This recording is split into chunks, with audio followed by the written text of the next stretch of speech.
మోహన్ లాల్ ఆ పక్షితో సంతోషంగా ఇంటికి తిరిగి వచ్చాడు. ఇప్పుడు అతని హృదయంలో భయానికి బదులుగా శాంతి నెలకొంది. అతను రాధకు మొత్తం కథ చెప్పాడు. అతను పక్షిని ఎలా తిరిగి పొందాడు మరియు ఒక మాయా ఉంగరం అతనికి ఎలా సహాయపడింది. తన భర్త క్షేమంగా తిరిగి రావడంతో రాధ ఆశ్చర్యంతోనూ సంతోషంతోనూ నిండిపోయింది. మీరు నిజంగా భవిష్యత్తును చెప్పగలరా?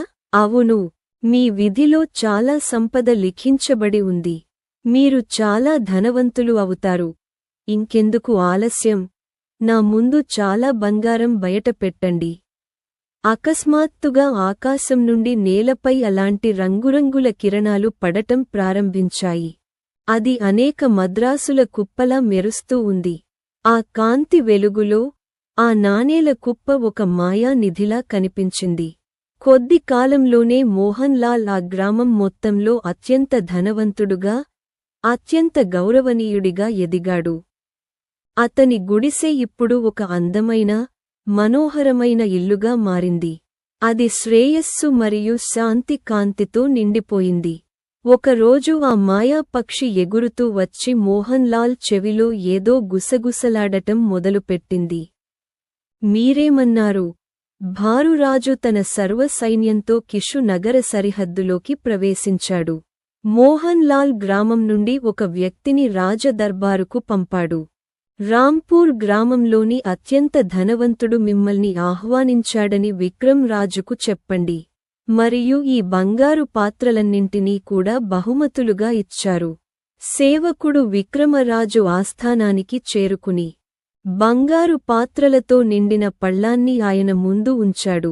సేవకుడు విక్రమరాజు ఆస్థానానికి చేరుకుని బంగారు పాత్రలతో నిండిన పళ్ళాన్ని ఆయన ముందు ఉంచాడు.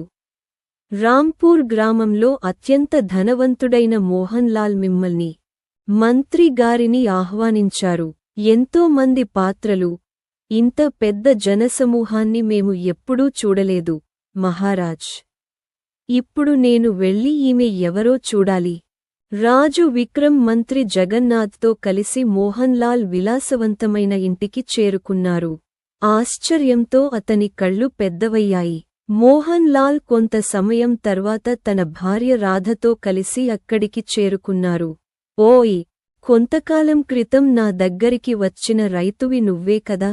న్యాయం, నేను ఒక విషయానికి అడగడానికి వచ్చాను, కానీ మీరు ఆ సమయంలో నాకు న్యాయం చేయలేదు. నాకు అంతా గుర్తుంది, కానీ రాత్రికి రాత్రే ఇది ఎలా సాధ్యమైంది? మీకు ఇంత డబ్బు ఎక్కడి నుండి వచ్చింది? దయచేసి నన్ను క్షమించండి, మహారాజ్. నేను చెప్పాలనుకున్నా కూడా ఈ విషయానికి మీకు చెప్పలేను. మమ్మల్ని మళ్ళీ ఇక్కడికి ఎందుకు పిలిచారు? ఇప్పుడు మీ దగ్గర చాలా సంపద ఉంది. మీరు ఒక్కరే 10 మంది ఇంటి యజమానులకు గుణపాఠం నేర్పగలరు. అవును, మంత్రిగారు చెప్పింది నిజమే. మోహన్ లాల్ మీవాడే అని చెప్పండి. ఉద్దేశ్యం ఏమిటి సార్? నేను మీకు చాలా ముఖ్యమైన సమాచారం ఇవ్వాలనుకుంటున్నాను. కానీ దానికి ముందు నేను మిమ్మల్ని కోరుకుంటున్నాను, నాకు జరిగిన అన్యాయంపై పూర్తిస్థాయి విచారణ జరగాలి. మరియు అవును, ఈ విషయానికి మీ భవిష్యత్తుకు సంబంధించినది. మీరు దీనిని నిర్లక్ష్యం చేస్తే కొద్ది రోజుల్లోనే మీ రాజ్యం మీ చేతుల నుండి జారిపోవచ్చు. మీకు ఏమి కావాలో స్పష్టంగా చెప్పండి. ఇంటి యజమాని బలరాం మక్కీ గారు, మీరు ఇప్పుడు మా ఇంటికి రావాలి. సైనికులారా, వెంటనే వెళ్ళి ఆ నలుగురిని పిలిచి నా దగ్గరకు తీసుకురండి. కొద్ది సమయంలోనే ఆ నలుగురూ అక్కడికి చేరుకుని ప్రత్యక్షమయ్యారు. నిజం చెప్పు, నేను నా పొలాన్ని భూస్వామికి నిజంగానే అమ్మేశానా? నన్ను క్షమించండి మహారాజ్. నేను జమాదార్ ఒత్తిడికి లొంగి ఈ అబద్ధం చెప్పాను. నా కూతురి పెళ్లి ఆపేస్తానని బెదిరించినందున నేను కూడా మహారాజ్కు అబద్ధం చెప్పాను. ఈ ప్రజలు ఒక పేద రైతు ఎదుట ఉన్నప్పుడు అతనికి అనుకూలంగా మాట్లాడలేదు. కానీ ఈరోజు నేను చాలా ధనవంతుడినని ఇంటి యజమానికి తెలిసినప్పుడు, నా ముందు ఏమీ లేకపోయినా వారందరూ నాకు అనుకూలంగా మాట్లాడుతున్నారు. మీ రాజ్యంలో అటువంటి న్యాయం నెలకొనాలని నేను కోరుకుంటున్నాను. ధనిక పేద అనే భేదం లేని చోట వెంటనే ఈ నలుగురిని జైల్లో పెట్టి తీసుకువెళ్ళండి. నన్ను క్షమించు, నన్ను క్షమించు, నన్ను క్షమించు. మోహన్ లాల్ అవును, ఓకే. ఇది నా పూర్వీకుల చిహ్నం, దీన్ని ఎవరూ తీసివేయలేరు. అవును, సరే. నేను వదులుకోవడానికి సిద్ధంగా ఉన్నాను. మీరు వదులుకోవచ్చు, కానీ గుర్తుంచుకోండి, ఇప్పుడు ఏ గ్రామస్థుడికైనా అన్యాయం జరిగితే నేను మిమ్మల్ని క్షమించను. నేను చేస్తాను. ఇంటి యజమాని బలరాం తల వంచుకుని వెళ్ళిపోయాడు.